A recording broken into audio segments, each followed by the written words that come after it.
about Jeffrey Epstein and the government handling of the matter. I've continued to investigate during this Congress. Director Patel, was Jeffrey Epstein an intelligence asset for the United States government or the foreign government? And if so, which agencies or governments? Mr. Chairman, I can only speak to the FBI as the director of the FBI, and Mr. Epstein was not a source for the FBI. Okay. Would you commit to providing my office with all classified and unclassified records relating to the Epstein matter? I will commit to providing all records I'm legally permitted to do so under the court orders.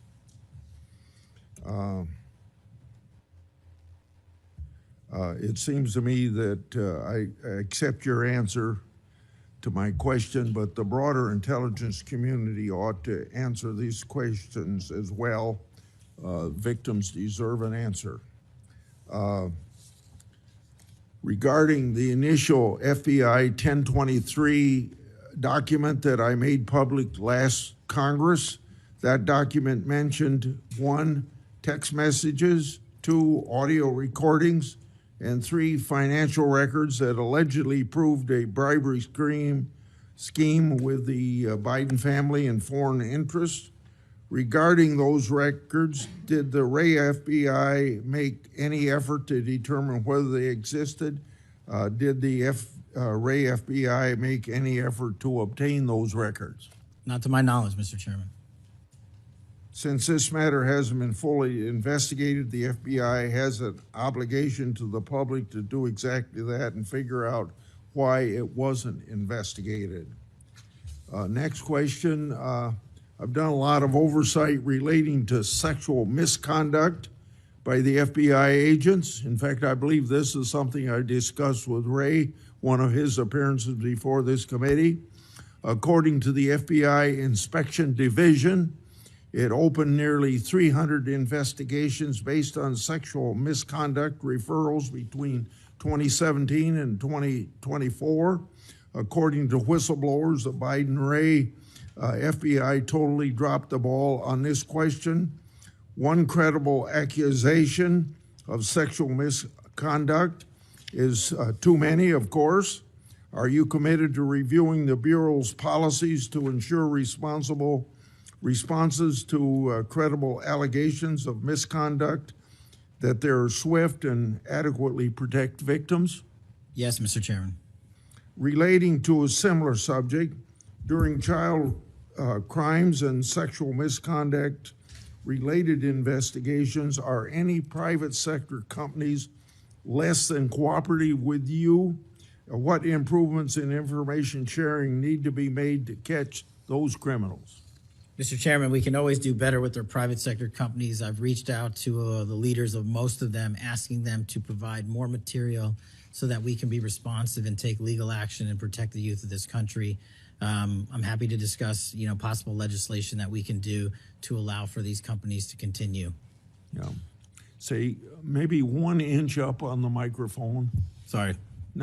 I think you're close enough, but I think it's just a little bit lower. When you raise your head, it's difficult to hear.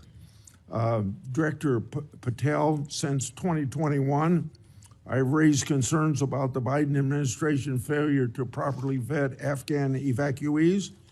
Director Gabbard informed my office that as of August 2022, approximately 1,600 evacuees located in the United States had ties to terrorism and other derogatory information.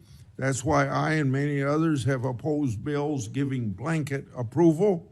Are you aware of what steps your predecessor took to investigate these evacuees? And what steps have you taken to investigate them? And what, if any, national security concerns still exist?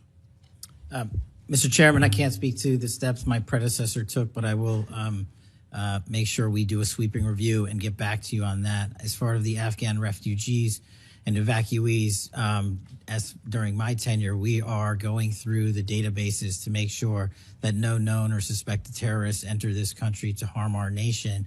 And also, is my resolve as FBI director, one of the first acts we undertook was a manhunt of one of the Abbey Gate bombers and leaders in that crime spree that killed 13 brave Americans. And within 2 weeks, we caught one of the leaders of the Abbey Gate bomber and brought him to justice here in 2 weeks from Pakistan. And so my commitment to you on Afghanistan in all matters is complete and without border. Yeah. Through my and other investigations, we found that the Biden administration lost thousands of undocumented children. We never heard a peep from senators wanting to help find them, even after I invited them to do so. In September 2025, the Trump Health and Human Services announced the creation of an interagency crime coordinator cell to find these and other missing children. That interagency group reportedly includes your agency.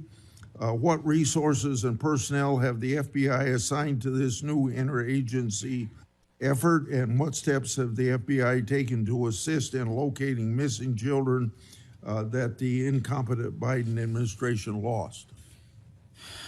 Protecting our youth is maybe the top priority for the FBI. As it specifically relates to your question, Mr. Chairman, as I stated, we've surged resources not just to this cell, but across the nation to our FBI's field office to locate children who have been trafficked, who have been victims of sexual abuse. And we have located 4,700 children in the